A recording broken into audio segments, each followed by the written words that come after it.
अस्सलामुअलैकुम मोहतरम मुफ्ती साहब, एक सवाल कि 5 बंदे मिलके एक गाय लेते हैं।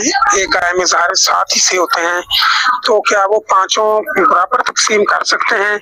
वो एक हिस्सा और उसके बाद तकरीबन 1.5 हिस्सा बनेगा हर एक को, क्या इस तरह तकसीम कर सकते हैं या हर एक को पूरा हिस्सा रखना पड़ेगा कि 5 बंदों में कोई से 3 बंदे एक हिस्सा रखे और 2 बंदे 2 हिस्से रख के फिर 7 हिस्से पूरे करें?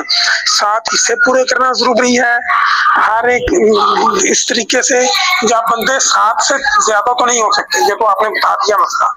अगर बंदे 7 से कम हो, 3 हो 4 हो, तो क्या वो बराबर पैसे डाल के गोश्त बराबर तकसीम कर सकते हैं?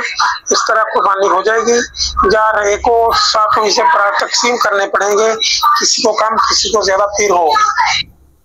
जी वालेकुम सलाम रहमतुल्लाहि व बरकातुहू। इस सवाल का जवाब तो मैं पहले भी अर्ज कर चुका हूँ कि अगर 5 बंदे मिलकर कुर्बानी का जानवर खरीदते हैं, बड़ा जानवर, तो शरई तौर पर जायज़ है।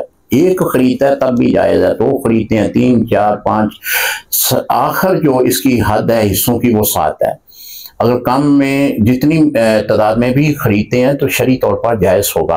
उसका तरीक़ेकार भी मैं पहले अर्ज कर चुका हूँ कि अगर 5 बंदे खरीदते हैं तो उस के गोश्त को 5 हिस्सों में तकसीम किया जाएगा, तो हर हिस्से में एक हिस्सा उसको दे दिया जाए शरई तौर पर। ये इसी तरह इसका तरीक़ेकार है। अगर 6 आदमी खरीदते हैं तब भी ठीक है। जो आपने सवाल फरमाया है कि 5 बंदे खरीदें, बिल्कुल शरई तौर पर जायज़ है। 5 खरीदते हैं, को बड़ा जानवर खरीद लें 5 बंदे, तो उसकी तकसीम जो है गोश्त की वो 5 हिस्सों में होगी। अस्सलामु अलैकुम रहमतुल्लाहि व बरकातुहू।